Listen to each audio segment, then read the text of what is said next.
ఉదయించినాడట మన కొరకు అందరితో చెప్పండి, అందరూ పడాలి.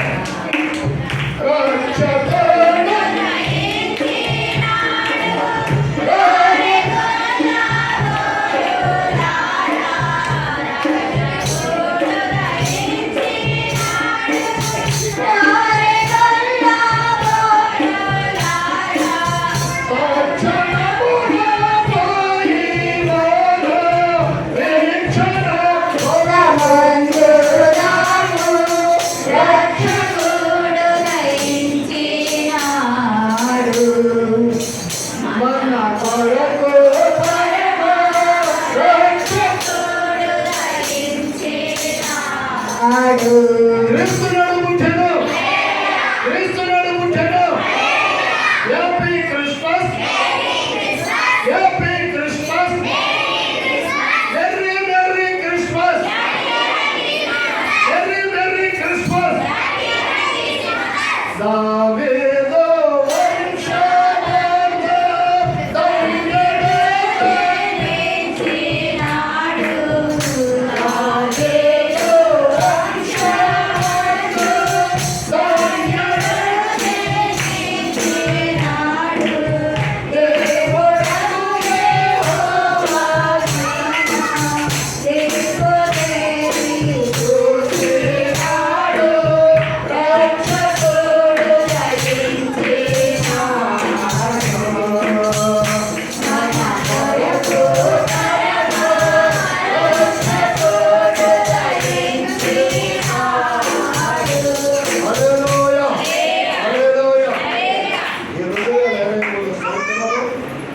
డిసెంబర్ నెల 24వ తారీఖున క్రిస్మస్ ఈవ్ జరుపుకోవడానికి ప్రేమతో మిమ్మల్ని అందరూ ఆహ్వానించినందుకు కూడవచ్చిన మీ అందరూ కూడా ప్రభువుని క్రీస్తు యేసు నామమున శుభవందనములు తెలియజేస్తున్నాము.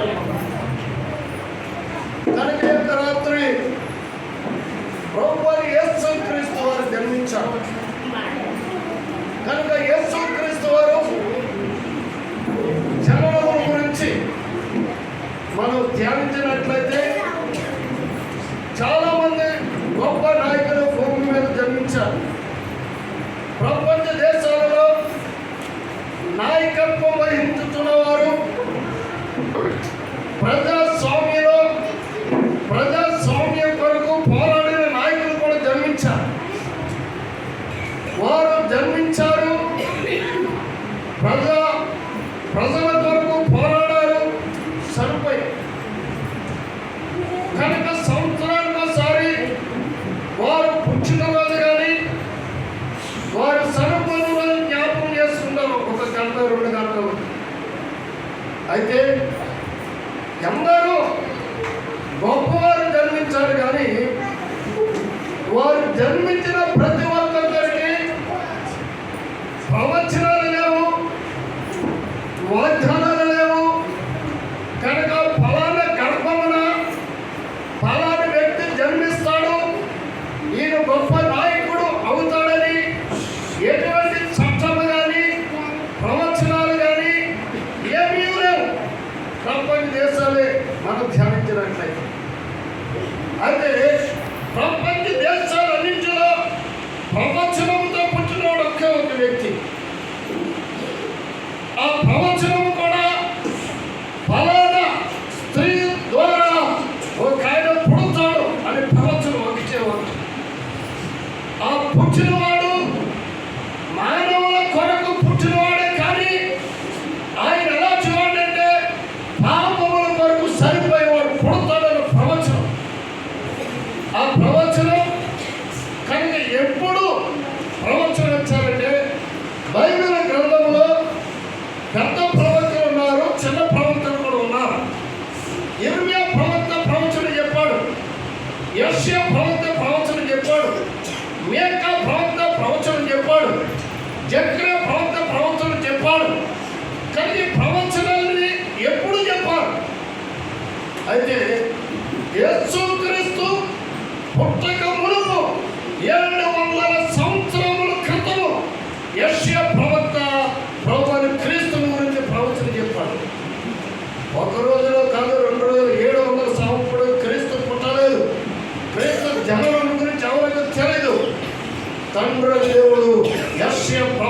పెద్ద ప్రవక్త. ఆయన ద్వారా 700 సంవత్సరముల క్రితమే ప్రవచనం ఉన్నది. కనుక ఎటువంటి ప్రవచనం? యేసుక్రీస్తుల గురించి. ఆ ప్రవచనం ఏమిటి అని మనం చూసినట్లయితే యెషయా గ్రంథము 9వ అధ్యాయము, యెషయా గ్రంథము 9వ అధ్యాయము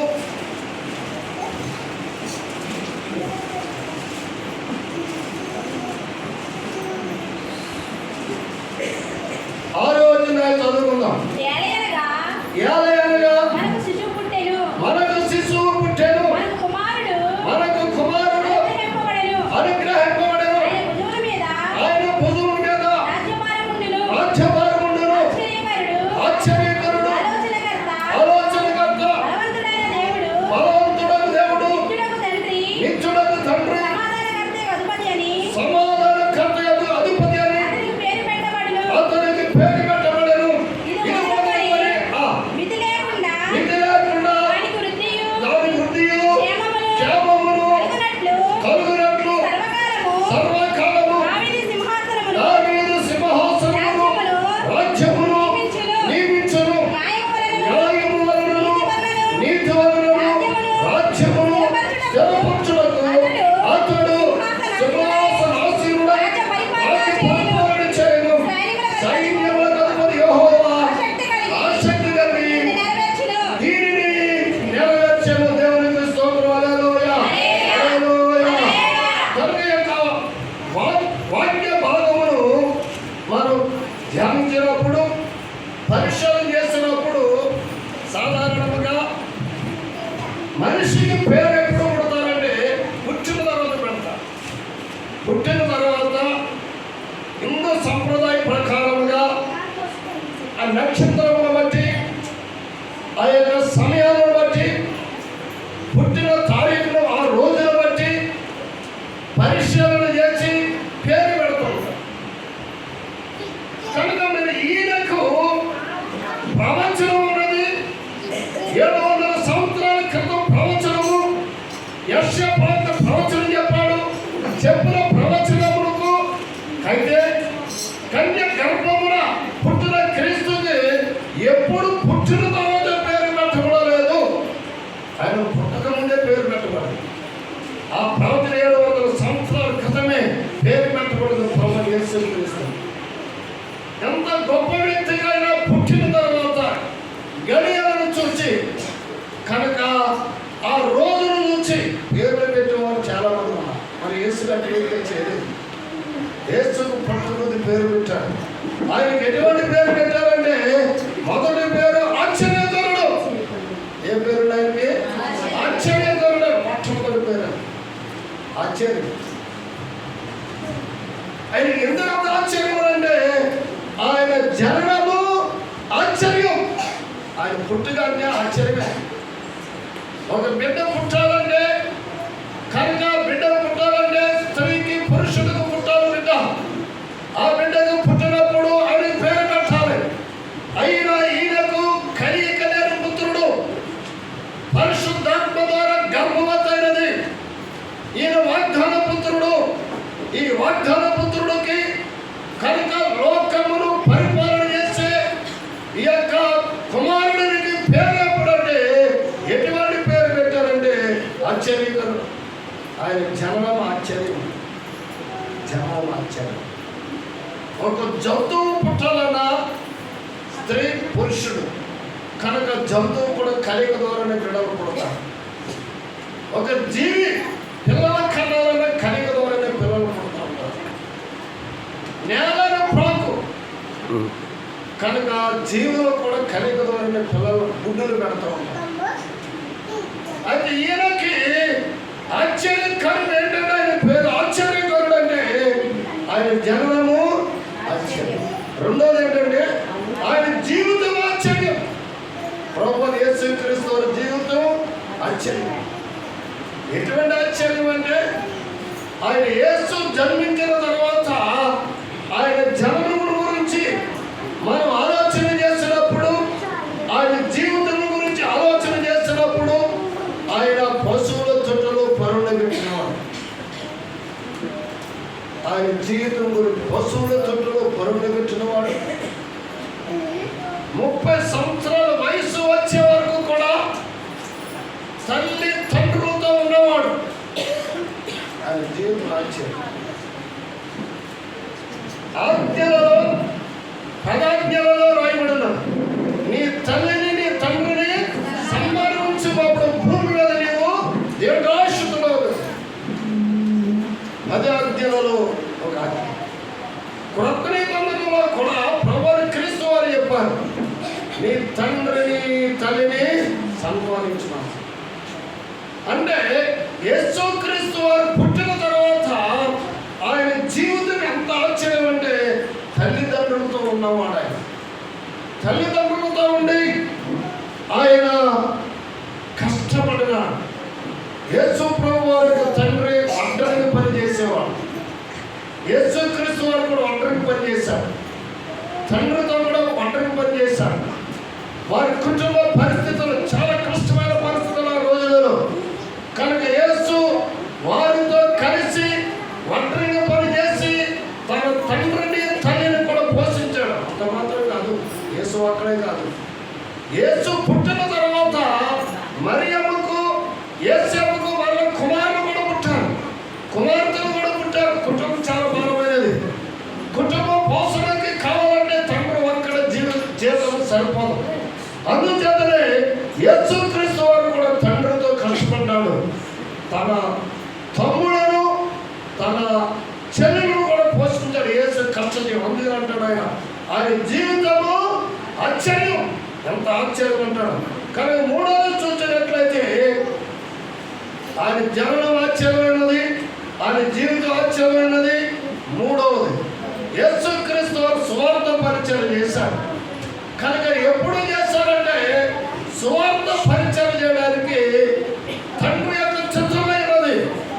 బాప్తిసము తీసుకున్న తర్వాత ఆయన 3.5 సంవత్సరాలలో సువార్తలో ప్రశ్నించారు.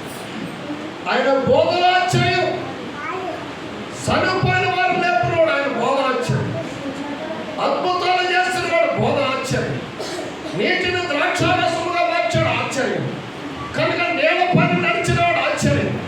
5 రొట్టెలు 2 చేపలు విరిచి పంచిమనడం ఆశ్చర్యం. కనుక ఆయన బోధలు కూడా ఆశ్చర్యమే. తర్వాత 4వది మనం చూసినట్లయితే ఆయన క్రియలో చాలా ఆశ్చర్యం. క్రియ ఆయన చేసే ప్రతి పని కూడా ఆశ్చర్యం ఉండేది. ప్రతి పని కూడా. కనుక ఏంటి ఆశ్చర్యం అంటే కనుక ఈ సొంతకాయలు ఉండేవారు, కనుక అమోనీయులు ఉండేవారు, మోయాబీయులు ఉండేవారు, శాస్త్రులు ఉండేవారు, పరిచయాలు ఉండేవారు. వారికి ఏంటంటే కనుక యేసు ఎంత ఆశ్చర్యమని మనం చూసినట్లయిన క్రియలని కూడా చెడిపోయిన మనుషులను ప్రేమించేవాడు, పాపాత్ములను ప్రేమించేవాడు. సీమోను ఇంట భోజనము కూర్చున్నప్పుడు పాపాత్మురాలు వచ్చింది. ఆ ఇంట భోజనం కూర్చున్నప్పుడు పాపాత్మురాలు వచ్చింది. అక్కడ కూడుకున్న కనుక సమరయులు వారందరూ అంటున్నారు, పాపుడుగా కలిసి భోజనం చేస్తున్నాడు. వాళ్ళు మనుషులే. కనుక అంటున్నాడు ఆయన క్రియలను కూడా ఎలాంటి ఉంటా ఆశ్చర్యమే. ప్రభువుని క్రీస్తు చేసిన క్రియలను కూడా ఆశ్చర్యమే. తర్వాత మనము పరిశీలన చేసినట్లయితే 5వది చూసినట్లయితే 5వది ఏంటంటే మరణము కూడా ఆశ్చర్యమే. ఏంటి మరణం ఆశ్చర్యం? మనుషుడిగా పుట్టాడు కనుక చనిపోవాలని ఆయన పుట్టితే సరిపోలేదు. మనుషుడిగా పుట్టి ఆయన 30 సంవత్సరముల వయసులో బాప్తిసం తీసుకొని అరణ్యంలో కాపాలను కొనుక్కోబడి ఆయన ఉపవాసులు ప్రార్థన చేసి ఆయన అప్పగించబడ్డాడు. అప్పగించబడిన తర్వాత తీర్పు జరిగింది. తీర్పు జరిగిన తర్వాత ఆయనకు శిక్ష విధించాడు. నేరం చేశాడా లేదే, ఏదైనా అన్యాయం చేశాడా లేదే, ఏదైనా దోషం చేశాడా లేదే, నరహత్య చేశాడా లేదే, ఎటువంటి నేరాపూర్ణ ఏదైనా క్రియలు జరిగిన లేవే. అయితే మరణ శిక్ష విధించారండి. ఆయన మరణ శిక్ష విధించినప్పుడు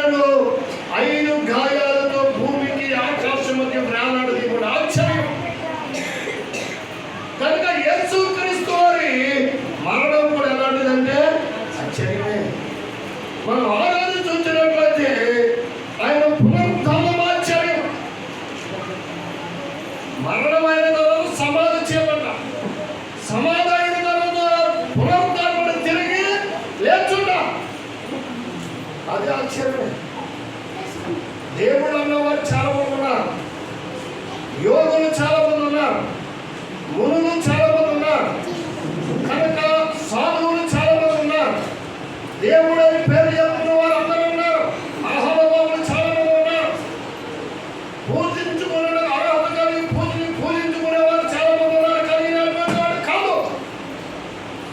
ఈయన పునరుద్ధానం ఆశ్చర్యం ఏంటంటే ఆయన ముందుగానే తిరిగి లేస్తాడని ప్రవచనం ఉన్నది.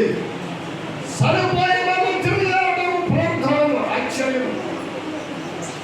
అది ఎంత ఆశ్చర్యం అంటే ఆయన సమాధి చేయబడిన తర్వాత ఆయన సమాధికి ఎంత రాయి అడ్డుగా వచ్చి ఇనప సంఖ్యలతో బంధించారు.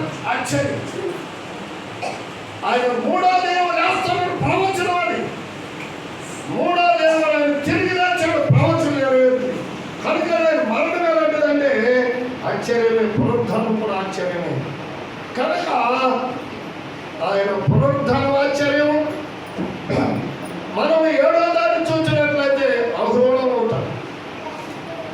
అహరోణం అవుతాం అంటే తిరిగి అహరోణం. యేసు క్రీస్తు వారు ఆయన సమాధి నుండి తిరిగి లేచి భూమి మీద 40 రోజులు 40 రోజులలో ఆయన శిష్యులకు 11 సార్లు ప్రత్యక్షమై వారు తెలియపాడు. ఇదిగో నేను 2 స్థలములో మీరు నుండి లాగిన నేను మనకు తిరిగి వస్తానని చెప్పాడు యేసు. ఆయన అహరోణవాడు ఆశ్చర్యం. ఆయన లేఖనము ఆశ్చర్యము. ఆయన శిష్యుడు ఆయనను చూచుతుండగా ఆయన పరలోకములకు అహరోణమైన క్రీస్తు. దేవునికి స్తోత్రం. హల్లెలూయా, హల్లెలూయా. గగనము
ఆయన జననము ఆశ్చర్యం.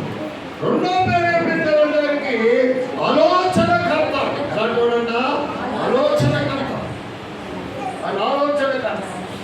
మనం సాధారణంగా మనకి రాష్ట్రాన్ని పరిపాలన చేసిన నాయకులు ఉన్నారు, ప్రధానమంత్రులు ఉన్నారు, ముఖ్యమంత్రులు ఉన్నారు. కనుక వీరికి ఆలోచన చెప్పని కలిగి ఉంటుంది, జ్ఞానము. కనుక ఆలోచన వారు ఏమి చేయాలి, వారు ఏమి చేయకూడదు, ఒక ఆలోచనను వారికి చెప్పాలి. వారు ప్రధానమంత్రికి సలహాదారులు ఉంటారు, ముఖ్యమంత్రికి సలహాదారులు ఉంటారు, నాయకులకి కొందరికి సలహాదారులు ఉంటారు.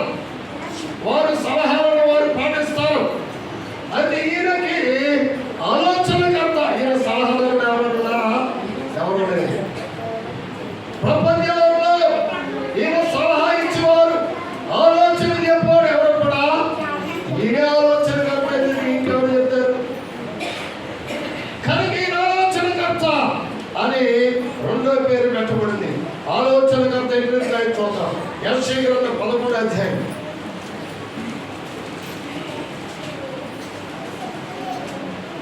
యెషయా గ్రంథము 11వ అధ్యాయము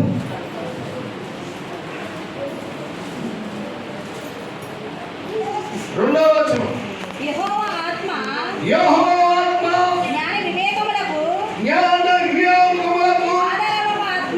ఆధారమగు ఆత్మ ఆలోచన బలమునకు ఆధారమగు ఆత్మ తెలివిని తెలివిని యెహోవా ఎడల యెహోవా ఎడల భయభక్తులను పుట్టించు భయభక్తులను పుట్టించు ఆత్మ ఆత్మ అతని మీద నిలుచును. అతని మీద నిలుచును. యెహోవా భయము యెహోవా భయము అతనికి అతనికి ఇంపైన సువాసనగా ఉండును. కంటి చూపును బట్టి కంటి చూపును బట్టి అతడు అతడు తీర్పు తీర్చుడు. కంటి చూపును బట్టి అతడు తీర్పు తీర్చడు. తాను దానిని బట్టి వీరిన దారును బట్టి విమర్శ చేయడు. విమర్శన చేయడు. నీతిని బట్టి నీతిని బట్టి పేదలకు పేదలకు తీర్పు తీర్పు తీర్చును. భూనివాసులలో భూనివాసులలో దీనులైన వారికి యథార్థముగా విమర్శ చేయును. విమర్శన చేయను. వాగ్దానం తన చేయును. వాగ్దానం చేత లోకమును కొట్టును. తన ప్రభువుల ఊపిరి చేత దుష్టులను చంపును. దేవునికి స్తోత్రం. హల్లెలూయా, హల్లెలూయా. రాజులకు రాజైనవి మనకి పూజ చేయుటకురాని. రాజులకు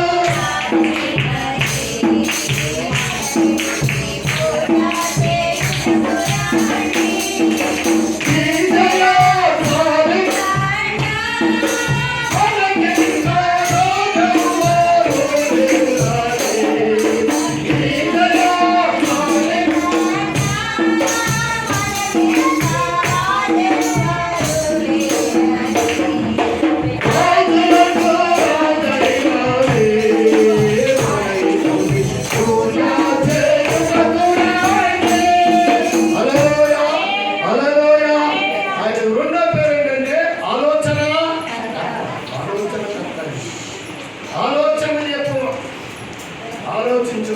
ఆయన గురించి యెషయా అంటున్నాడు 11 అధ్యాయం 2. యెహోవా ఆత్మ జ్ఞాన వివేకములకు ఆధారములకు ఆత్మ. దేవుని ఆత్మ ఎలాంటిదండి? జ్ఞాన వివేకములకు ఆధారముగా ఆత్మ. జ్ఞానమునిచ్చేది దేవుని యొక్క ఆత్మ, వివేకమునిచ్చేది దేవుని యొక్క ఆత్మ. అయితే మత్తయి సువార్తలో మాట్లాడారు, ఆత్మ లేని వాడు నవ్వాడు కాడు. ఏ ఆత్మ అంటే దురాత్మ కాదు, దెయ్యాలాత్మ కాదు, భూతాత్మ కాదు. దేవుని ఆత్మ లేని వాడు నవ్వాడు కాడు. అదే ప్రభుని క్రీస్తుని గురించి యెహోవా ఆత్మ ఏమి చూస్తున్నదంటే జ్ఞానం ఇచ్చుతున్నది, వివేకములకు ఆధారములకు ఆత్మ. ఆధారం వచ్చేది అందులో అన్నాడు ఆయన పేరు ఆలోచనకంత. తర్వాత ఇంకేం చెప్పడం అవుతుంది. తెలివియు యెహోవా భయభక్తులు పుట్టించు ఆత్మ అతని మీద అన్నదని. తెలివియు యెహోవా ఎడల భయభక్తులు పుట్టించు ఆత్మ అతని మీద నిలుచునన్న. ప్రభువైన యేసు క్రీస్తు దేవుని ఆత్మ నిలుచు. దేవుని యొక్క శక్తితో నింపబడ్డారు.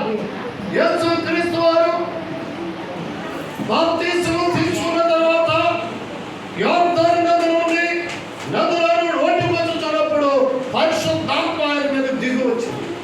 ఆ దిగి వచ్చినప్పుడు ఒక స్వామి అంటున్నది, స్వామి పడుతున్నది, ఈయన నా ప్రియ కుమారుడు, ఈయనందు ఆనందించుతున్నాడు. అది యెషయా ప్రవక్త అన్నాడు. ఆ ఆత్మ గురించి అన్నాడు ఏమనంటే, తెలివియు యెహోవా ఎడల భయభక్తులను పుట్టించు ఆత్మ అతని మీద నిలిచాడు. దేవుని యొక్క ఆత్మ ఆ కుమారుడైన క్రీస్తు మీద నిలిచింది. తండ్రి ఆత్మ నిలిచింది. వివేచన ఇచ్చేది, జ్ఞానం ఇచ్చే ఆత్మ, బలమునిచ్చే బలముకు ఆధారముగా ఆత్మ, తెలివినిచ్చేది, భయభక్తులను పుట్టించేది ఆ ఆత్మ ఆయన మీద నిలుచున్నాడు.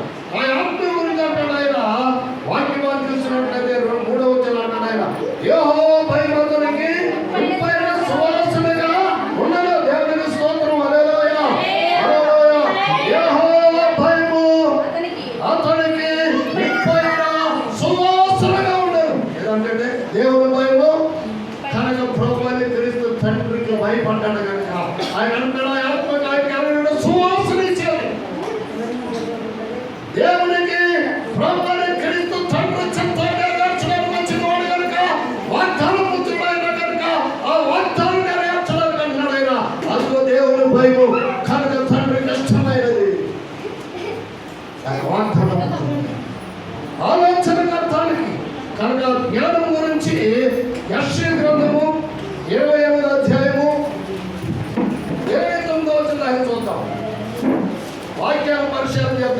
యెషయా గ్రంథము 27వ అధ్యాయము జనులు 29వ వచనం చదువు.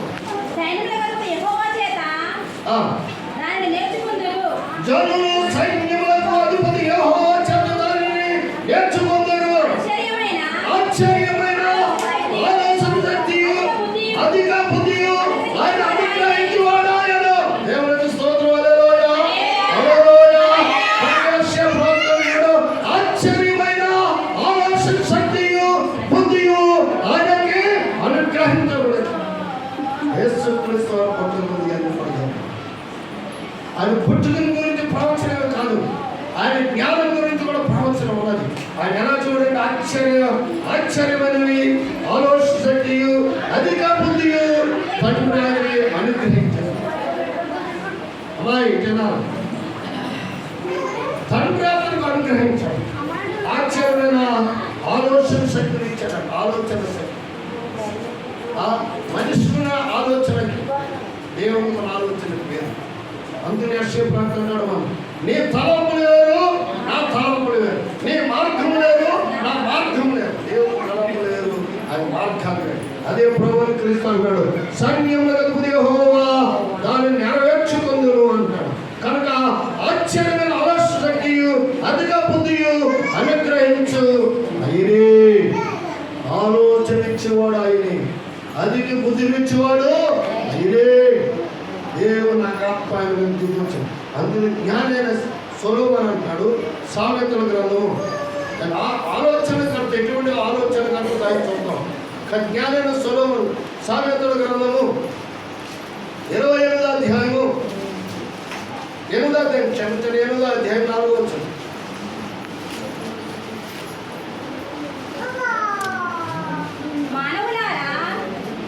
సామెతల గ్రంథం 20వ అధ్యాయము 14వ వచనం చదువుకుందాం. ఆలోచన చెప్పుటయు లెస్సైన జ్ఞానమునిచ్చుటయు నా వశము, జ్ఞానాధారము నేనే, పరాక్రమము నాదే.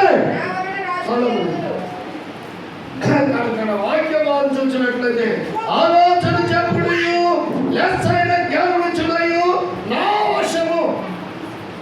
ఎక్కువ జ్ఞానం ఇచ్చేవాడును నేనే, ఆలోచన చెప్పినవాడును నేనే. కనుక ప్రభువాన్ని క్రీస్తు శక్తిని ఇచ్చాడు. ఆయన గురించి యెషయా ప్రవక్త అంటాడు, ఆయనకి ఎలా చూడండి, ఆలోచన చెప్పువాడైనాడు. లెస్సైన జ్ఞానం ఆయనకున్న జ్ఞానం ఎవరికి లేదన్నాడు జ్ఞానైన సొలొమోను. ఆయన అంటాడు, ఇక్కడ అన్నాడు, జ్ఞానాధారమును నేనే, జ్ఞానమును అనుగ్రహించేవాడును నేనే. అంత మాత్రమే కాదు, పరాక్రమము నాదే. పరాక్రమము నాదే అంటే బలము కూడా నేను బలవంతుడైన దేవుడను.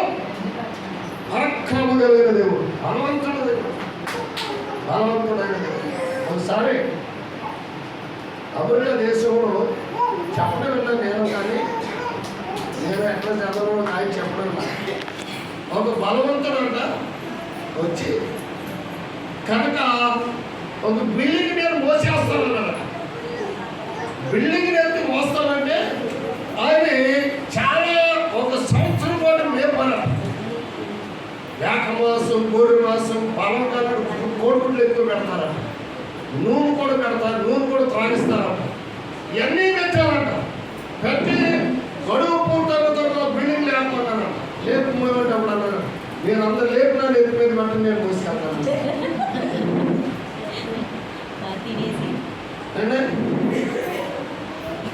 అన్ని మేపారు, సమృద్ధిగా తిన్నాడు.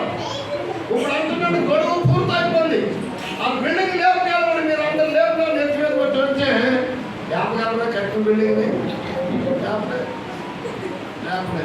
ఈయనేమన్నాడు తెలుసా? జ్ఞానాధారమును నేనే, రెండవ పరాక్రమము నాదే. నేను పరాక్రమం కలిగిన దేవుడు, సముద్రమును రెండు పాయలు చేసిన దేవుడు, శత్రువులతో పోరాడిన దేవుడను. కనుక శత్రు సైన్యమును కూడా వెనక్కి పంపించగల పరాక్రమ కలిగిన వాడును నేనే.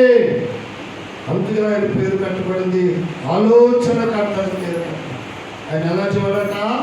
ఆలోచన.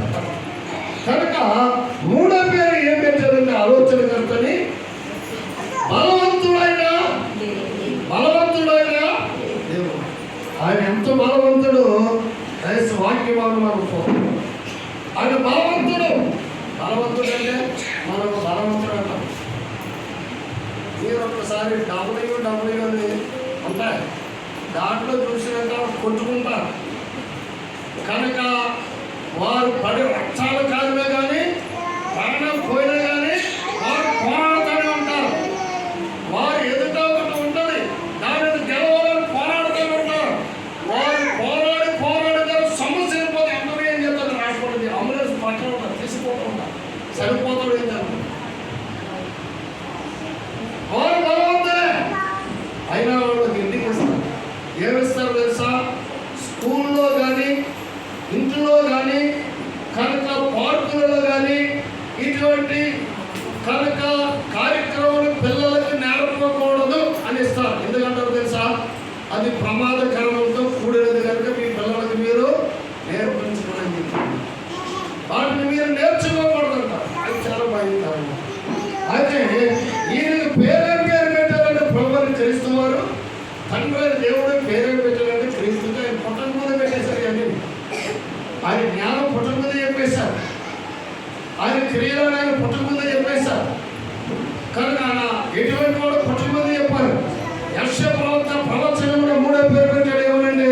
బలవంతుడైన దేవుడు. ఆయన బలవంతుడైన దేవుడు.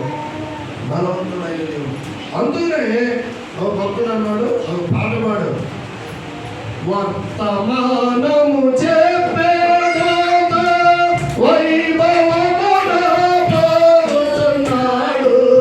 వర్తమానము చెప్పేదాత వైభవమున పోతున్నాడు. కాంతలో చూచిన వెలుగ కాంతలో సంబునపుడు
రక్షకుడు చెట్టు కొమ్మ పెట్టుకొచ్చారు.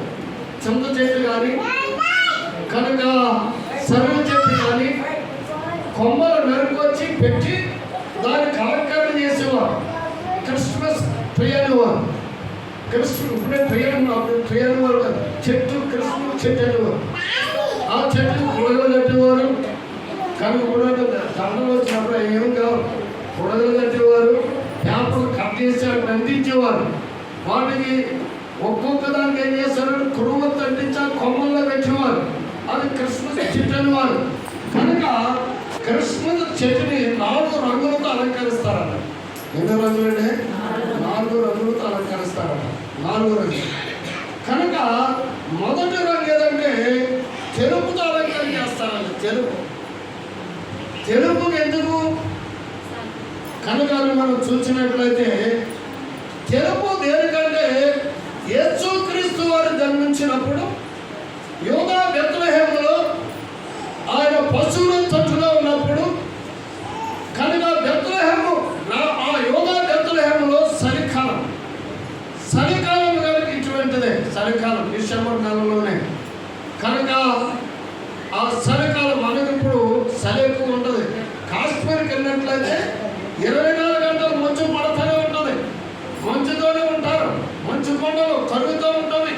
ఆ మంచును చూడడానికి ప్రపంచ దేశాలు వస్తూ ఉంటారు, చూస్తూ ఉంటారు మంచు.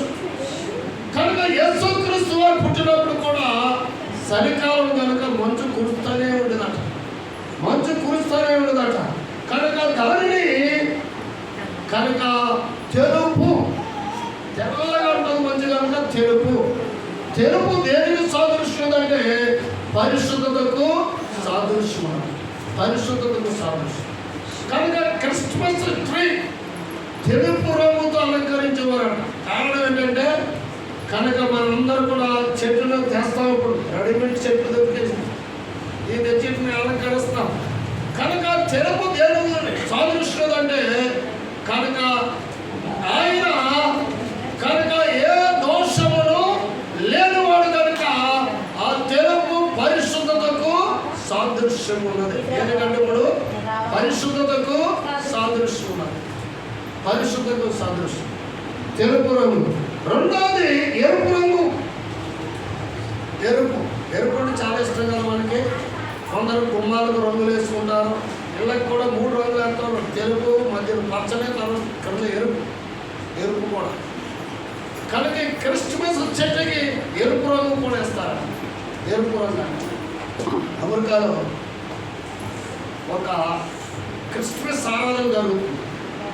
క్రిస్మస్ ఆరాధన జరిగినప్పుడు ఆ క్రిస్మస్ ఆరాధన అందరూ ఉన్నారు. అందరూ కూడా ఆరాధన చేస్తున్నారు. దాంట్లో చిన్న 12-15 సంవత్సరాల బాలుడు కనుక వారు తల్లన్నదంట, నీవు కొట్టు దగ్గరికి వెళ్ళి వస్తువు కొనుక్కురాని పంపినాను. కొనుక్కున్నారంటే ఈ నెల్లి తెలంగాణ చేశాడండి. నేను చాలా ఇష్టం క్రిస్మస్ అంటే క్రిస్మస్ ట్రీ అన్న. కొట్ల దగ్గర క్రిస్మస్ ట్రీ లాంటిది అమ్ముతున్నారు. చిన్న బొమ్మ లాంటి అమ్ముతున్నారట. ఏదో ఇంట్లో కూరగాయ కొనుక్కరాలు పంపు డబ్బులు ఇస్తే ఉంది. ఏం చేశారంటే ఆ క్రిస్మస్ ట్రీ కొన్నాడు. అది తీసుకుని ఆయన ఎక్కడికి ఇంటికి వెళ్తాం కదండి. ఇప్పుడు చర్చిలోకి వెళ్తున్నాడు. చర్చికి వెళ్తుంటే అడిగారట, కొట్టినాడని పంపింది కదా, ఇది నేను వస్తువులు తేవడం పంపితే మేము చెట్టు కొన్నామేంటి కొని చర్చికి వెళ్తున్నాం. ఎందుకంటే అది క్రిస్మస్ ఆరాధన. అప్పుడు ఆయన అంటున్నాడంట, నేను నా క్రీస్తు జన్మించాడని లోకానికి తెలియజేయడానికి నా కొరకు జన్మించాడని, పాపుల కొరకు జన్మించాడని, పాప విమోచన వరకు నా క్రీస్తు నా కొరకు జన్మించాడు కనుక నా క్రీస్తుని ఆరాధన చేయడానికి ఎక్కడికి వెళ్తారండి? ఇది నా దేవుని మందిరానికి వెళుతున్నాను. ఆరాధన చేయాలి నా క్రీస్తుకి. ఎందుకంటే కనుక ఎరుపు రంగు దేనికి సాదృశ్యం అంటే రక్తానికి సాదృశ్యం. యేసు రక్తము ప్రతి పాపము నుండి మనలో ఏం చేస్తుందంట? రక్తము లేనిదే పాప శుద్ధీకరణ లేదు కనుక క్రిస్మస్ చెట్టుకి రెండో రంగు ఏం వేశారంటే ఎరుపు రంగు వేశారట. ఎరుపు రంగు రక్తానికి సాదృశ్యం అని. మూడో రంగు వేశారంట. ఏ రంగు అంటే మూడో రంగు ఆకుపచ్చల రంగు వేశారంట. ఇది ఆకుపచ్చల రంగు. ఈ రంగు వేశారంట. ఈ రంగు ఎందుకు వేస్తారంటే ఆ ఆకుపచ్చ రంగుకి క్రీస్తు యొక్క సజీవ జీవితములకు సాదృశ్యం ఉన్నది. ఆమె జీవితము ఆకుపచ్చ వలె ఎప్పుడు కూడా పచ్చగా ఉండు ఆమె జీవితం కొనసాగించాలి. వాడిపోయినట్టు లేదట, బాధ కలిగినట్టు లేదట, శ్రమ అనిపించినా కానీ, కన్నీరు నచ్చినా కానీ, నలకొచ్చబడినా కానీ, దుఃఖపడినా కానీ ఆయన ఆ దేహం అంతా కూడా ఆయన జీవితం అంతా కూడా ఇది పచ్చదనంగానే కూర్చున్నారు. అందుకు మూడో రంగు ఆకుపచ్చ రంగు వేశారు. సరే, 3 రంగులు తెలుపు రంగు వేశారు, మంచిది. పరిశుద్ధత సాదృశ్యున్నది. ఎరుపు రంగు వేశారు, రక్తాన్ని సాదృశ్యున్నది. మూడోది ఆకుపచ్చ రంగు వేశారు, యేసుక్రీస్తు యొక్క సజీవ జీవితానికి సాదృశ్యున్నది. మరి 4వ రంగు వేశారు. 4వ రంగు ఏం చేశారు?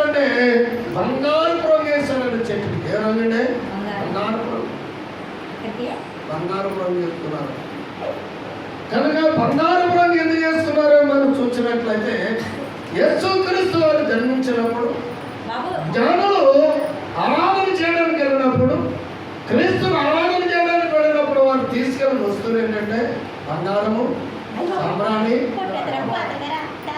బంగారము దేనికి సాదృశ్యదంటే రాజాలకు సాదృశ్యం ఉన్నది.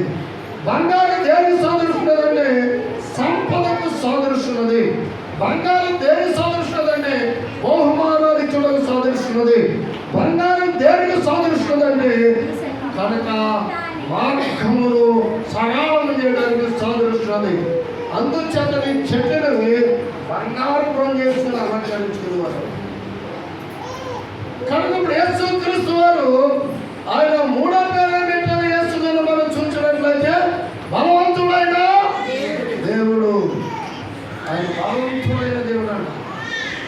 ఆయన ఎంత బలవంతుడని మనం చూసినట్లయితే అపోస్తలుడు పౌలు అంటాడు, ఫిలిప్పీయులకు రాసిన పత్రిక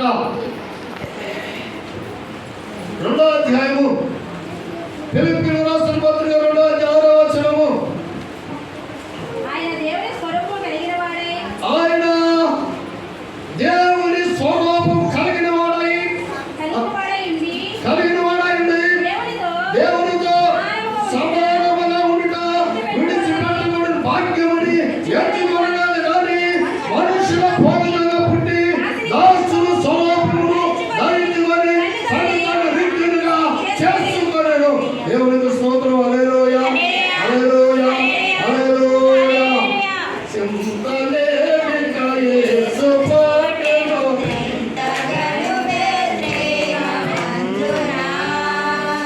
చెంత చేరను రండి సర్వజనులమా సంతోషమందున చింతలేమిక యేసు పాటెను వింతగనుడే ప్రేమమందున చెంత చేరను రండి సర్వజనులమా సంతోషమందున. క్రీస్తు నేడు పుట్టెను, క్రీస్తు నేడు పుట్టెను, క్రీస్తు నేడు పుట్టెను. Happy Christmas, happy Christmas, happy Christmas, a very merry Christmas. క్రీస్తు నేడు పుట్టెను. హల్లెలూయా, హల్లెలూయా. అపోస్తలుడు పౌలు పిలిపిన సంఘానికి ఈ పత్రిక రాస్తాడు. 2వ అధ్యాయం 6వ వచనం అంటాడు ఆయన గురించి. ఆయన బలవంతుడైన దేవుడు. ఆయన గురించి అంటున్నాడు, ఆయన దేవుని స్వరూపమును కలిగిన వాడైంది. దేవునితో సమాన భాగ్యమును సమానముగా ఉండుట విడిచిపెట్టబడిన భాగ్యమని ఎంచుకొనలేదు. బలవంతుడైన దేవుడు, దేవుని స్వరూపముగా పుట్టినవాడు బలవంతుడైన. ఆ బలవంతుడైన దేవుడు విడిచిపెట్టబడిన భాగ్యమును ఉంచుకొనక ఆ నిత్య రాజ్యముల గురించి తండ్రి కుడి పార్శ్వమున విడిచిపెట్టబడిన భాగ్యమును ఎంచుకొనక నేను నా తండ్రి కుడి పార్శ్వమున ఉన్నాను. ఆయన తండ్రి దగ్గర బలవంతుడైన దేవుడు. కనుక క్రీస్తు యేసుకు కనుక ఆయన దేవుని స్వరూపం కలిగిన వాడై దేవునితో సమానముగా ఉండుట విడిచిపెట్టబడని భాగ్యమును ఎంచుకోలేదు. కానీ బలవంతుడైన దేవుడు ఒక సింహాసనంపై కూర్చున్నప్పుడు ఆ సింహాసనంపై ఉన్న వ్యక్తిని నువ్వు దిగుపోయిన దిగ్గవనే సింహాసనం పైన తను కూర్చున్నవాడు దిగడు, దిగడు. ఇది అప్పుడే అనుకున్నాడు. చిన్న మాట మా పిల్లలు మా మరణం ఉన్నదే కూర్చుని కింద కూర్చోబడి కింద నేను కూర్చోనంటాం, కుర్చీ మీద కూర్చోనంటాం.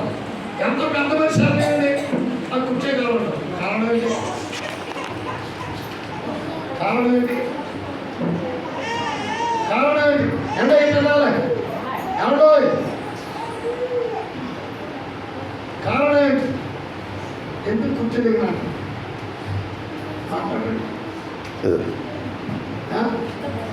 ఆ కుర్చీ మీద కూర్చున్నది వేరు, నేల మీద కూర్చున్నది వేరు, వ్యత్యాసం.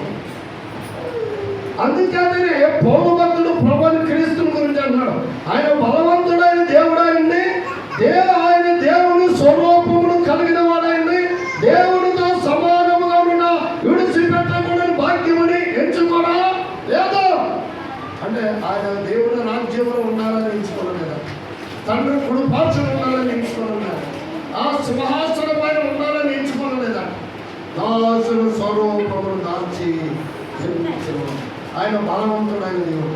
ఈ బలవంతుడైన దేవుని గురించి లోకభక్తుడు రాశాడు. లోక సువార్త 2వ అధ్యాయం, లోక సువార్త 2వ అధ్యాయం. బలవంతుడైన దేవుడు ఎలా చూడు, లోకభక్తుడు వివరించడు, ప్రభు అయిన జనం గురించాడు. లోక సువార్త 2వ అధ్యాయము 11వ వచనం. దావీదు పట్టణమందు నేడు రక్షకుడు మీ కొరకు పుట్టినాడు, ఈయన ప్రభు అయిన క్రీస్తు. దేవునికి స్తోత్రం. హల్లెలూయా, హల్లెలూయా, హల్లెలూయా. నేనున్నాలేనయ్యా, నే బ్రతుకాలేనయ్యా, నేనున్నాలేనయ్యా, నే బ్రతుకాలేనయ్యా.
రాజాది అంటాడు. దావీదు పట్టణము ఏది? దావీదు పట్టణం అంటే దావీదు పట్టణం ఏది? దావీదు పట్టణం ఏది? చూస్తారంటే దావీదు పట్టణం ఏది? అమ్మ ఎంగల్లో దావీదు పట్టణం ఏది? అయ్యారు దావీదు పట్టణం ఏది? చెప్పాలి.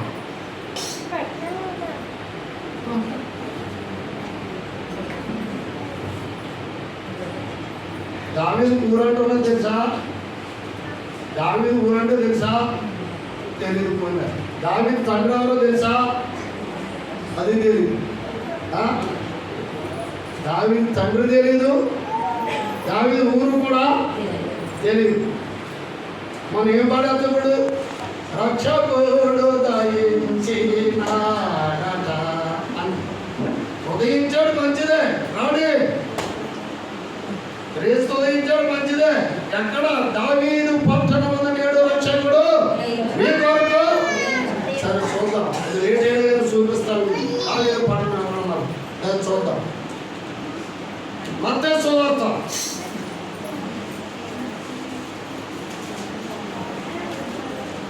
అన్ని చదవడానికి సమయం లేదు కానీ మొదటి అధ్యాయం 5వ వచనం చదవండి.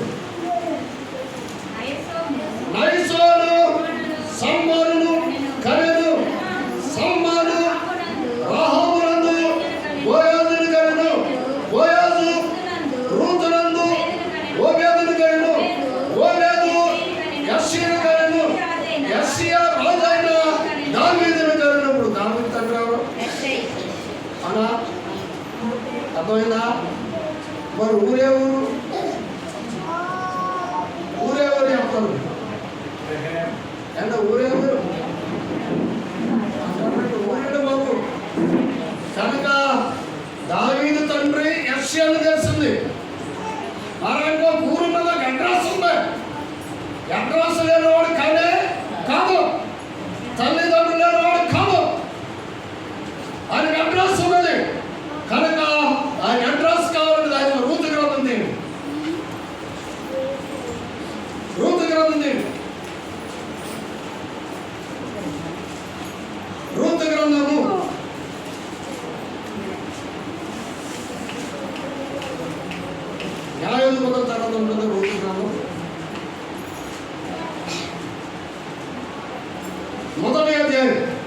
దాన్ని చూడండి.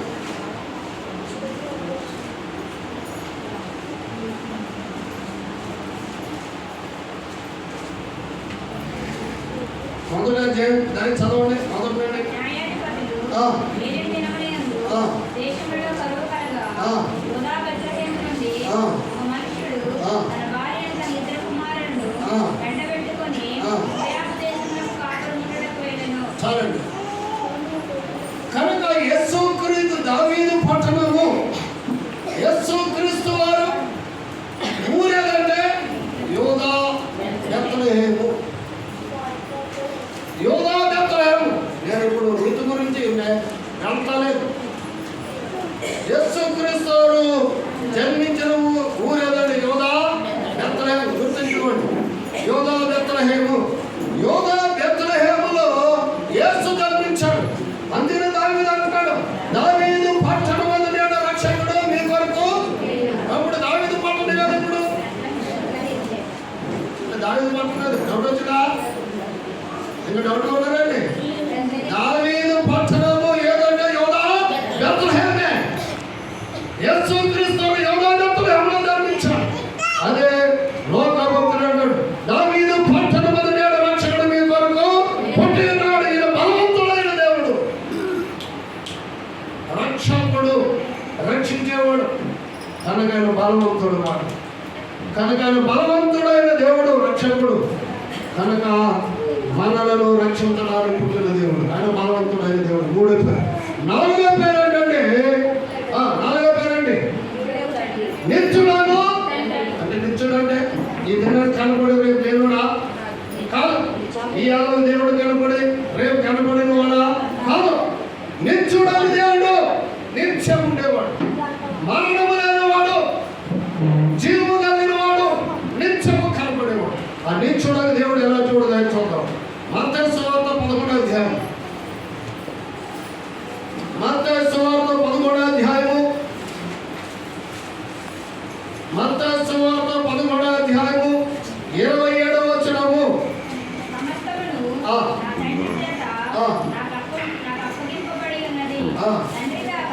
తండ్రి గాక ఎవడు కుమారుని ఎరగడు, కుమారుడు గాక కుమారుడు ఎవరికి ఆయనను బలపరిచి నిర్దేశించడు వాడు కాకను మరి ఎవడు తండ్రిని ఎరగడు.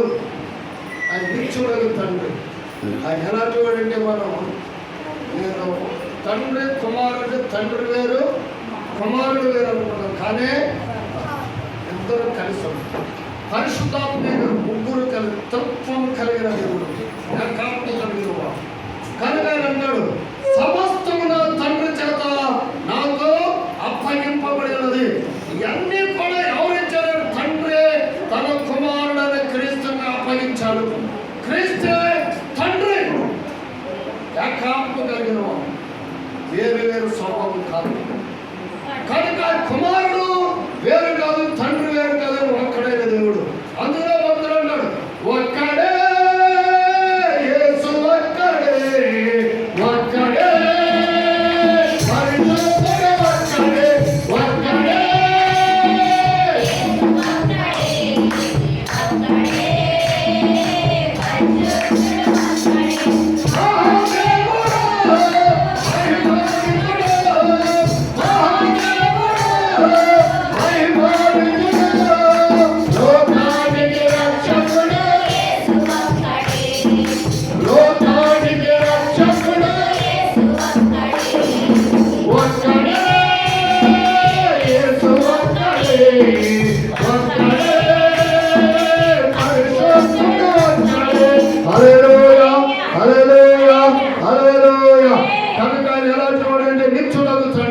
నిత్యము నివసించేవాడు, తండ్రి చేత నాకు అప్పగింపబడి ఉన్నది సమస్తమును కూడా. ఆయన నిత్యము నివసించేవాడు, ఆయన నిత్య నివాస అయినాడు. ఆ నిత్య నివాసాన్ని ఉంటాడు యోహాను అంటాడు. యోహాను సువార్త 5వ అధ్యాయము. ఆ వాక్యాలు ముగించాలంటే సమయం సాలదు, దానిని కొత్త మంచి చూడాలి. యోహాను సువార్త 5వ అధ్యాయము. యోహాను సువార్త 5వ అధ్యాయము 30వ వచనం. నా అంతటి నేనే ఏమీ చేయలేను. నేను వినినట్లుగా తీర్పు తీర్చుతున్నాను. నన్ను పంపిన వారి చిత్త ప్రకారమే చేయకూడదు కానీ నా ఇష్ట ప్రకారం చేయకూడదు కనుక నా తీర్పు న్యాయమైనదే ఆయన అంటున్నాడు. కనుక నిత్యులకు తండ్రి అంటున్నాడు ఏమనంటే నాయంతటా నేను ఏమీయో చేయలేదు, నాయంతటా నేనేం చేయలేదు, నాకు ఒక అధికారం. నన్ను పంపిన వాడు నాకు బలవంతుడై ఉన్నాడు కనుక నేనేమీ చేయలేను కానీ నేను విన్నట్లుగా తీర్పు తీర్చుతున్నాను. నేను ఏదైతే విన్నానో దాన్ని పట్ల నేను తీర్పు ఉన్నది విన్నట్లుగానే, ఆయన చూసినట్లుగానే తీర్పు తీర్చున్నాను.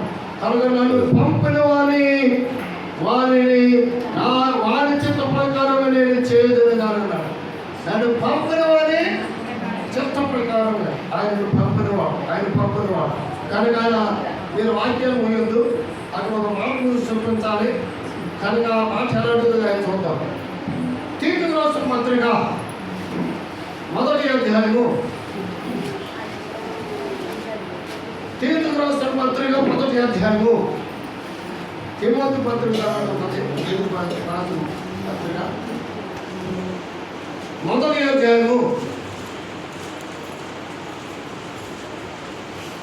10వ వచనం నుండి వేసి కొన్ని వచనాలు చదవండి. అనేకులు విశేషముగా సున్నతి సంబంధులను అవిధేయులను మొదలుబోతులను మోసపుచ్చిన వారైనారు. వారు నోరు ముయించాలని అట్టి వారి ఉపదేశింపకూడదని వాటిని దుర్బలము కొరకును ఉపదేశించు కుటుంబములను పాయుడు చేస్తున్నారు. వారిలో ఒకడు అనగా వారు సొంత ప్రవర్తనలో ఒకడు ఎట్లనను క్రేతీయులు ఎల్లప్పుడూ అబద్ధికులను దుష్ట మృగములను సోమరులను చెడుకోతున్నారు. ఈ సాక్ష్యము నిజమే.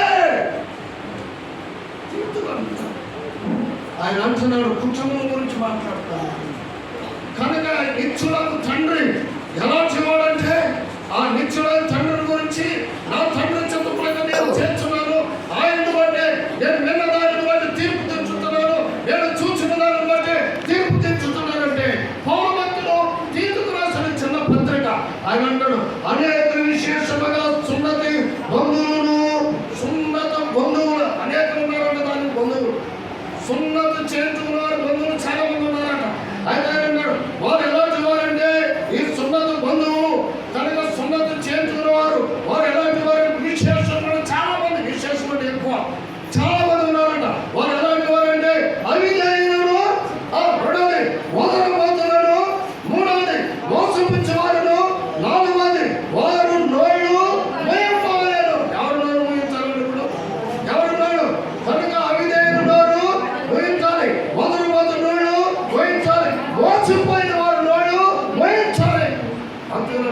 అలా చూడండి నిత్యులకు తండ్రి కనుక మోయించాలని చెప్పి అప్పుడు ఆయన అంటున్నాడు, మీరు గ్రహించండి, అట్టి వారు నోళ్ళు కనుక వారు నోళ్ళు మోయిపోవాలను, అట్టి వారు ఉపదేశింపకూడదని వాటిని దుర్గముల కొరకు ఉపదేశించు కుటుంబములనే పాడు చేస్తున్నారు. ఏం చేస్తున్నారు? ఇప్పుడు కుటుంబములనే పాడు చేస్తున్నారు. వారు ఎలాంటి వారంటే వదలబోతులు అన్నారు. వారు ఎలాంటి వారంటే మోసం చేయవారు అన్నారు. వారు ఎలాంటి వారంటే అవిధేయులైన ఉన్నారు. వారు కుటుంబాలను పాడు చేస్తున్నారు. అప్పుడు అంటాడు వారిలో ఒకడు అనగా వారి సొంత ప్రవర్తనలో ఒకడు ఎట్లనను వారు ప్రవర్తనలో ఉంటున్నారు.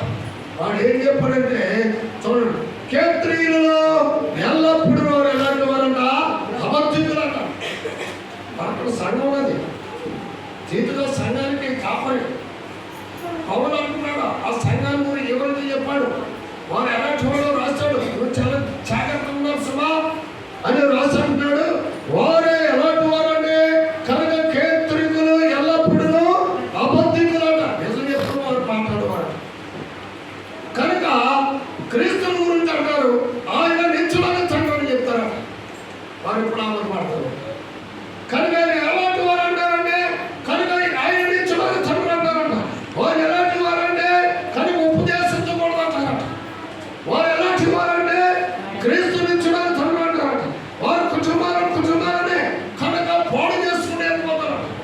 వారు నిత్యుడకు తండ్రి అంటారు.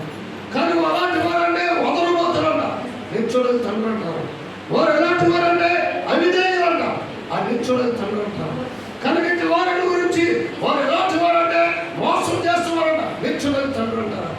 కనుక నిత్యుడకు తండ్రిని గురించి ఆయన అంటున్నాడు, దయచేసి కేంద్రీయులు ఎల్లప్పుడూ ఆబద్ధికులను, దుష్ట మృగములను, సోమరులను, తిండిపోతులైనారంట.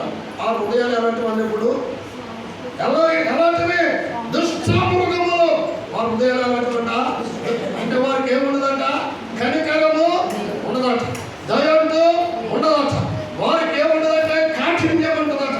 వారిది నేను చేస్తున్నదే నిత్యమైనది అనుకుంటారట ఈ కేంద్రీకులు ఉన్నవారు. అందులో పౌలు అంటాడు, వీరు ఇన్ని చెప్పినగా ఉంటారంట, నిత్యుడైన తండ్రి యేసును కూర్చుంటారు. ఆ నిత్యుడు ఉండేవాడు, ఆ నిత్యము కనపడేవాడు, ఆ నిత్యము మమ్మలను నడిపించేవాడు, ఆ నిత్యుడైన తండ్రి అంటారు. అందులో అంటాడు ఆయన వాక్యవారు చూసినట్టు నిత్యుడైన తండ్రి గురించి. యోహాను సువార్త 17వ అధ్యాయం మొదటి వచనము. యోహాను సువార్త 17వ అధ్యాయం మొదటి వచనము. యేసు ఈ మాటలను చెప్పి యేసు ఆకాశం వైపు కన్నులెత్తి ఎట్లా నేను తండ్రి నా గడియ వచ్చుతున్నది, నీ కుమారుడు నిన్ను మహిమపరచునట్లు నీ కుమారుని మహిమపరచుము. నీవు నీ కుమారునికి ఇచ్చిన వారందరికీ ఆయన నిత్యజీవం అనుగ్రహించినట్లు సర్వ శరీరం మీద ఆయనకు అధికారం ఇచ్చింది. దేవునికి స్తోత్రం. హల్లెలూయా, హల్లెలూయా. కనుక నిత్యుడైన తండ్రి, ఆ నిత్యుడైన తండ్రి గురించి అన్నాడు యోహాను. ఈయన మాటలు చెప్పి ఆకాశం కనులెత్తి, నా తండ్రి నా గడియ వచ్చింది. నా గడియ వచ్చి ఇదిగో నేను సిద్ధంలో, నన్ను అప్పగించేవాడు సమీపించు. తండ్రి నీ పని నేను నెరవేర్చుతున్నాను అని ఆయన ఏం చెప్పాడంటే అక్కడ వాక్యం, నీ కుమారుడు నిన్ను మహిమపరచునట్లు నీ కుమారుని మహిమపరచు. ప్రభువా, నేను నిన్ను మహిమపరచినట్లు నీవు నన్ను కూడా నిన్ను గణపరిచినట్లు నన్ను కూడా గణపరచు. నిన్ను హెచ్చించినట్లు నన్ను కూడా హెచ్చించుము ప్రభువని క్రీస్తు తండ్రి వేడుకున్నాడు. నిత్యుడైన తండ్రి. ఐదో మాట చెప్పు. ఐదో మాట ఏంటి? ఐదో మాట ఏంటి? రెండవది ఐదో మాట ఏంటి? సమాధానకర్త. సమాధానకర్త. సమాధానము ఎప్పుడు అవసరం? ఎప్పుడు సమాధానం అవసరం? ఎప్పుడు? రష్యాకు ఉక్రెయిన్ యుద్ధం జరుగుతుంది. యుద్ధం జరుగుతున్నప్పుడు చాలా భీకరంగా జరుగుతుంది. కనుక ఇద్దరికి ఉక్రెయిన్కి రష్యా యుద్ధం జరుగుతున్నప్పుడు ఇరువురు రాజ్య పరిపాలన చేస్తున్న వారిని సమాధానపరిచి యుద్ధం అవ్వాలంటే మూడో వ్యక్తి అవసరమైంది. ఆ మూడో వ్యక్తిని ఐక్యరాజ్య సమితి ఎవరు నియమించదంటే మన ప్రధానమంత్రి నియమించారు. రష్యాని మాట్లాడినది కనుక నీవు అన్నారు. కనుక ప్రధానమంత్రి గారు హిల్లరీ గారి వారి మాట వారు సమాధానం పడడానికి ఇష్టపడాలి. వారు యుద్ధం చేయడానికి ఇష్టపడ్డారు. యుద్ధం చేయడానికి పాలస్తీనాకి ఇశ్రాయేలుకి యుద్ధం జరుగుతున్నది. అమెరికా మూడో వ్యక్తి ఏమైంది? బైడెన్ వెళ్ళాడు, దేశ అధ్యక్షుడిగా అన్నాడు. ఇదిగో పాలస్తీనాలో చిన్న పిల్లలు కూడా సరిపోవచ్చు, వారికి ఆహారంగా నీళ్ళగా సరిపోతున్నారు. కనుక ఇశ్రాయేలు అంటారు యుద్ధం ఆకుండా అంటున్నారు. ఈయన అంటున్నారు ఆ పాలస్తీనాతో కూడా సర్వనాశనం అవుతుంది కానీ యుద్ధము ఆపంటున్నారు. కారణం ఏంటంటే మొట్టమొదటి యుద్ధాలు కారణాన్ని పాలస్తీనాలే. అమరుని టెర్రరిస్టుల ఇశ్రాయేలు మీద మొట్టమొదటి యుద్ధం చేశారు. వారి కంచి దాటడానికి ప్రపంచ దేశాలు జరుగుతాయి వెళ్ళిలే. కానీ ఇప్పుడు ఆయన అంటున్నాడు పోయిందని ఇప్పుడు యుద్ధం జరుగుతున్నాం మొదలు హాస్పిటల్లో పిల్లలు కూడా పెడతారు. అయితే ప్రభువులు క్రీస్తుకి ఏం పేరు పెట్టారు తెలుసా? యేసు జన్మించక ముందే పేరు పెట్టబడింది. 700 సంవత్సరాల ముందే యేసుకి పేరు పెట్టబడింది. ఏమని పేరు పెట్టిందంటే సమాధానకర్త అని నీకు పేరు పెట్టబడింది అన్నాడు. సమాధానం కాదా?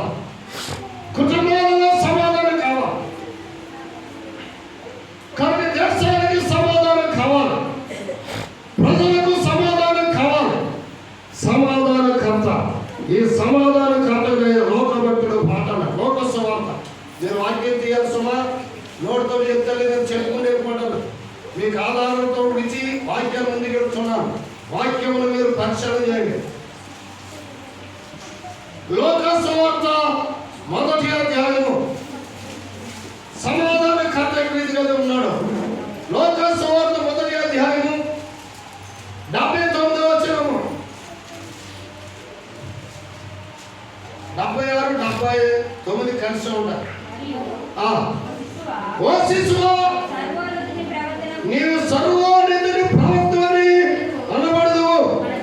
మన దేవుని మహావాత్సల్యమును బట్టి వారు పాపములను క్షమించడం వలన తన ప్రజలకు రక్షణ జ్ఞానము ఆయన అనుగ్రహించినట్లు ఆయన మార్గాలను సిద్ధపరచుటకై నీవు ప్రభువులకు ముందుగా నడుచుదువు. వారు పాదములను సమాధాన మార్గములోనికి నడిపించినట్లు చీకటిలో నుండి మరణ సాగిలో నుండి కూర్చున్న వారిని వెలువరించుటకు మహా వాత్సల్యమును బట్టి పైనుండి ఆయన మనకు అరుణోదయమును అనుగ్రహించినాడు. కనుక ఆయన ఒక మాట మీకు అన్ని వరకు మాడిస్తారు. మన పాదములకు ఏం కావాలంట? సమాధాన మార్గము నడిపించేవాడు. దేనికి మాకు సమాధానం రాయరు. దేనికి సమాధానం? మార్గానికి సమాధానం కావాలి. మనం వెళ్ళే మార్గాలకి సమాధానం ఉండాలి. అంటే సమాధానం లేదు కనుక సమాధానంగా అధిపతి పేరున్నది. 2వ దయచేసి లూకాసు సువార్త 2వ అధ్యాయము 14వ వచనంలో రాయబడింది. సర్వోన్నతమైన స్థలములలో దేవుని మహిమయు పలికించువైన మనుషులకి భూమి మీద సమాధానం కలుగునుగా. ఎవరికి సమాధానం ఉందా? దానికి ఇష్టమైన వారికి సమాధానం. ఇష్టమైన వారు కాదు, ఇష్టమైన వారు కాదు, ఇష్టమైన వారికే సమాధానం భూమి మీద. కనుక భూమి మీద సమాధానాన్ని కోరుకునే దేవుడు. కనుక సమాధానం కోరుకునే దేవుడు ఆయన అంటాడు. కొలస్సీయులకు రాసిన పత్రిక 1వ అధ్యాయం వాక్యభాగం ముగిస్తున్నాను. కొలస్సీయులకు రాసిన కొలస్సీయులకు రాసిన పత్రిక 1వ అధ్యాయం 20వ వచనం.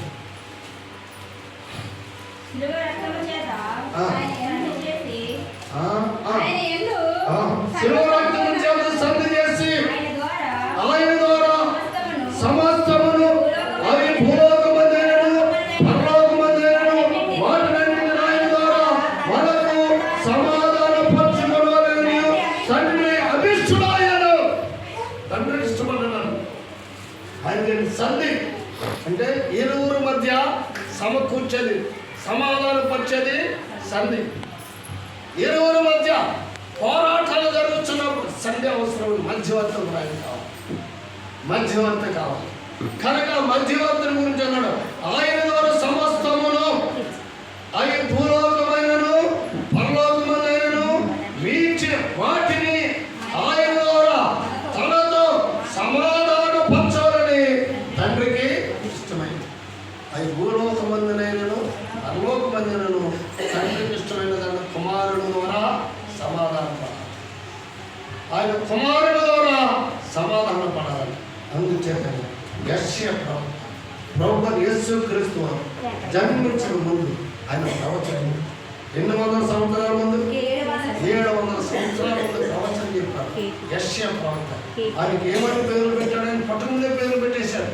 కనుక ఎన్ని పేర్లు పెట్టాడు? ఆయన ఆశ్చర్యకరుడని, ఆలోచన, అందరూ చెప్పాలి, ఆశ్చర్యకరుడు, ఆలోచనకర్త, బలవంతుడైన దేవుడు, నిత్యుడైన తండ్రి, సమాధానకర్త అతనికి పేర్లు పెట్టబడిన.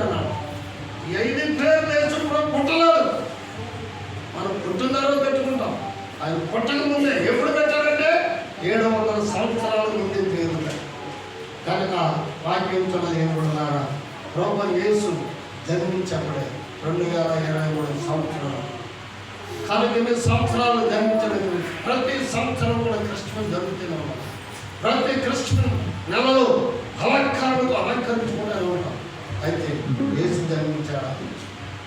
జన్మించాడా అడుగుతున్నాను. అది మత్తయి 8వ అధ్యాయం 20వ వచనం. లక్కలకు బరులను ఆకాశ పక్షులు గూడు కలవగానే మనుష్య కుమారుడు తల వాల్చుకొనుటకు ఇంత స్థలం కలిగింది. ఇంత స్థలం కలిగింది. ఎంత అంటే మనం ఇంత ఉంటాం. 100 కేజీలు ఉండవచ్చు, 150 కేజీలు ఉండవచ్చు, కనుక 200 కేజీలు ఉండవచ్చు. కనుక ఆయన అడిగింది ఏదో తెలుసా? హృదయం చిన్నది, నీ శరీర అవయవంలో కంటే నీ హృదయం చాలా చిన్నది. అది అడిగాడు ఆయన. ఆ చిన్నదాన్ని అడిగాడు, ఇంకేం అడగలేదు ఆయన. కనుక దానిని అడగడానికి గల కారణాలు ఉన్నాయి. ఎవరిచ్చే సమయం కాదు కనుక స్థలం కావాలన్నాడు. అదే నీ హృదయం. హృదయమైన స్థలంలో ఆయన జన్మించినట్లయితే ఆ జననముకు ఒక అర్థం ఉన్నది. ఆయన జననముకు ఒక ఆశీర్వాదకరమైన నామకరణం చేయబడినది. ఆయన నిన్ను అడుగుతున్న స్థలం ఏమన్నాడు. ఆ స్థలమే నీ హృదయం. యేసు నీ హృదయంలో జన్మించినట్లయితే అది నీ ఇంటికి సమాధానం ఇస్తున్నది. యేసు నీ హృదయంలో జన్మించినట్లయితే నీకు ఆలోచన చేపిస్తున్నది. యేసు నీ హృదయంలో జన్మించినట్లయితే ఆశ్చర్యకరుడైన ఆశ్చర్య రీతిలో నేను నడిపిస్తున్నాడు. యేసుకు నీ హృదయంలో చోటించినట్లయితే ఆయన నీ క్రియలన్నీ కూడా ఆశ్చర్యం ఉంటాయి, నీ ప్రవర్తనతో కూడా ఆశ్చర్యంగా ఉంటాయి. ఆయన జన్మించినట్లయితే జన్మించకపోతే ప్రవర్తన మార్పు రాదు. నిత్యుడు తండ్రి చెప్పుకుంటే రానే రాదు. కనుక ఆయన జన్మిస్తే నీ క్రియలను ఆశ్చర్యమే.